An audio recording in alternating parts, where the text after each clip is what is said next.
Hello' everyone, এইটো video' আমাৰ দিল্লীলৈ অহা দিনাখনৰ মানে 5 তাৰিখ আমি গুৱাহাটীৰ পৰা দিল্লী আহিলোঁ। আৰু এইটো ভিডিঅ' এডিটিং কৰি থাকোঁতে মানে মোৰ মনটো ইমান বেয়া লাগিছে। সদায় এনেকুৱাই হয়, ঘৰত যাই মই সদায় 1.5 মাহৰ কাৰণে যাওঁ, যিহেতু মোৰ ল'ৰাৰ ছামাৰ ব্ৰেক 45 ডেজৰ দিয়ে ইয়াতে দিল্লীত। তো মই 45 ডেজৰ কাৰণে যাওঁ আৰু এবছৰ মই এবাৰেই যাওঁ। নোৱাৰোঁ যে আৰু মানে ইহঁতৰ স্কুল থাকে, মোৰ হাজবেণ্ডৰো কলেজ থাকে, সেইকাৰণে।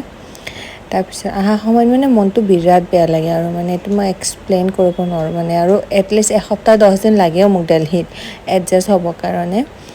সেয়াই আপোনালোকৰ লগতো শ্বেয়াৰ কৰিলোঁ। যিসকল মানে এনেকুৱা মোৰ নিচিনা ঘৰৰ পৰা বহুত দূৰত থাকে, তেখেতসকলে বুজি পাব, ফিলিংছটো বহুত বেয়া লাগে। তাৰপিছত এয়া দিল্লী পালোঁহি। সেইদিনাখন দিল্লীত 5 তাৰিখে ৱেডাৰ বহুত ভাল আছিলে। গৰম পৰিছিল যদিও এয়া বৰষুণ দি আছিলে, দেখিছেই নহয়, বহুত ভাল আছিল। কিন্তু এতিয়াও বৰষুণ দি আছে, কিন্তু মানে হিউমিডিটি আছে এতিয়াও অলপ চলপ। তো